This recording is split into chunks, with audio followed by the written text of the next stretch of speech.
Hi friends, welcome back to my channel. ఈరోజు rice lunch box వచ్చేసి బెండి rice. ఈరోజు పిల్లల బాక్స్ వచ్చేసి బెండి రైస్. సేమ్ నిన్న మీ క్యారెట్ రైస్ చూపించినట్టే ఈరోజు బెండకాయ వేస్తాను. అందులో బెండకాయని కట్ చేసి పెట్టుకోవాలి. అయిపోయింది. ఇప్పుడు మనం కట్ చేసి పెట్టుకున్న బెండకాయలను వేసుకోవాలి.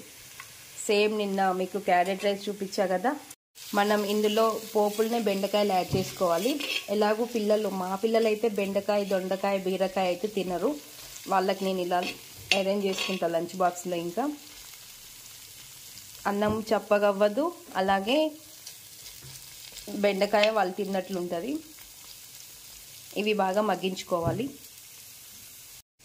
బెండకాయ మొత్తం మగ్గిపోయింది. ఇంకా మనకి టేస్ట్కి సరిపడా కారము, ఉప్పు అయితే నేను రైస్ వేసినప్పుడు ఫైనల్లో కలుపుకుంటా. ఇవి ముగ్గురు బాక్స్ కాబట్టి నేను కొంచెం కారం ఎక్కువనే వేస్తా. అందులోనూ మేము కొంచెం కారం ఎక్కువనే తింటాము.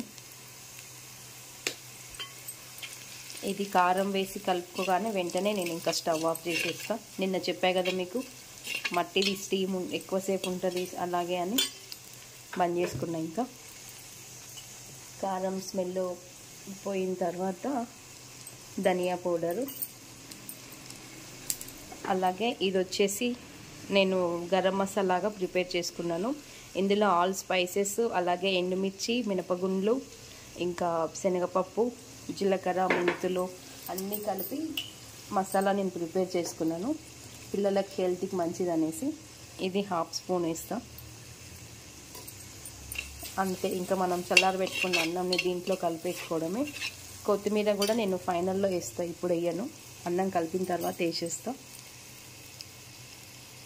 మనదైతే రెడీ అయిపోయింది. ఇంకా నేను ఆల్రెడీ స్టవ్ బంద్ చేసిన, ఇంకా వస్తూనే ఉంది.